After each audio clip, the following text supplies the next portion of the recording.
Hi Mike, how are you? Hi there. To start, I just watched the press conference, and one of the things I think is very interesting is that Colin was talking about that you guys would kind of use the prep of getting him into Oz to, catch up, and everyone would be listening to music and relaxing. When you have those moments with an actor, especially when you've had to create something as intensive as the look for Oz in this show, do moments like that really help you understand, like, if you have to make a change, how it would work with the actor? Yeah, so Colin is a very unique person.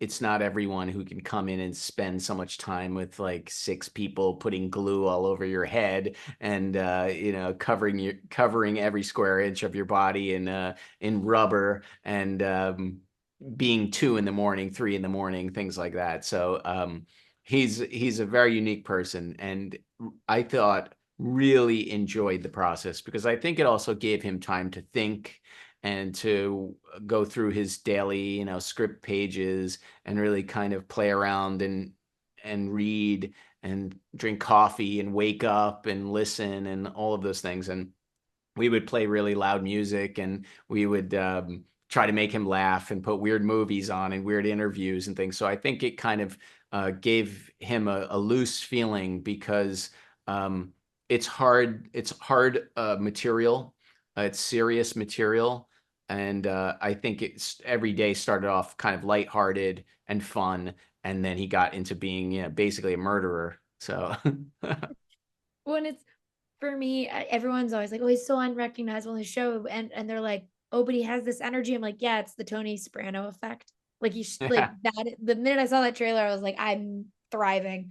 But it does really lend itself with the design that came from the Batman and the mob mentality that this show has. When you guys were designing the look of the Penguin in the Batman and you knew his connection with the mob, did you have inspirations at that point that you kind of wanted to pull from? Oh yeah, I grew up with all those type of guys. I mean, I grew up in New York, and I'm an Italian guy that came from, that that world. So I kind of knew, some people that were real mob people who were actually incredibly charming and Mhm. kind and happy. But the parts of those people you might not see are the strange, crazy parts. So I think Colin embraced being the charming, charismatic, happy politician in a sense of the streets, and the dirty side where you don't really get to see is when he's really got to do certain things that aren't glamorous.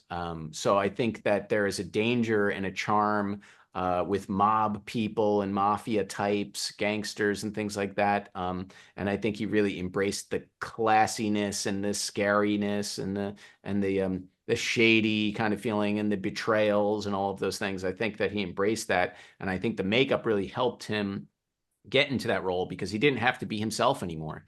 He's Mhm. no longer Colin Farrell. He is completely encased in the character. He's completely hidden from being himself. So I think that really liberated his behavior.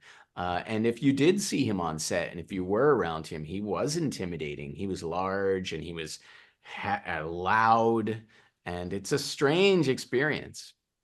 Yeah, don't let my last name fool you. My mom's side of the family, I also have, we're Italian, so it's like, There you go. what's funny because we used to call my grandpa, we used to say he looked like Danny DeVito's penguin because we would call him banana nose. But it is funnier because I'm looking at this and I'm like, well, your nose kind of looks more now like Colin Farrell as Oz. But it is, I do love that this is very New Jersey coded because Gotham has always been New York coded, Right.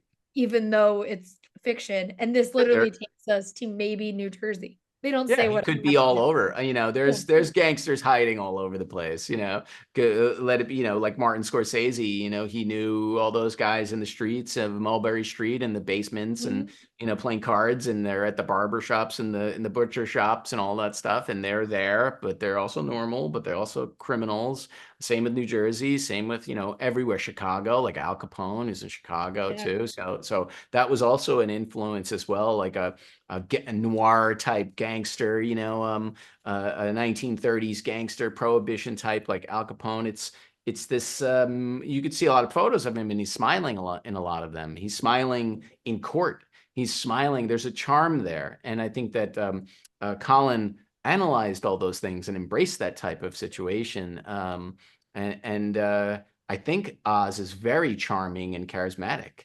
And that's all coming from a combination of his acting and combination of his analyzation of Lauren's script and Matt's world and the makeup. So it's all Mm. this like combination of things. Oh, I 100% agree. And I like truly was watching these screeners. Like, I want Colin Farrell to take that picture that Tony Soprano had, like that James Gandolfini in the pool with the cigar. I was like, I want that as promo for the Penguin because it Yeah. was like, it's just so cool how this show really brought that to life. But what I think is also fascinating about this version and like Matt Reeves's world of Batman is how you guys looked at the iconic like design and look of these characters that we knew so well, but made them so incredibly different. But still, like, yeah, the Riddler still does like a question mark thing, but he looks like a serial killer. And the Right. Penguin has these little things, but he's a mob guy. For you as a creative, is that challenge something that you're like, this is so exciting to look at these characters and take little things to apply them to them? Oh yeah, that's the greatest challenge. I mean, that's the greatest honor to take such amazing source material through the comic books, which I'm like an avid comic book fan.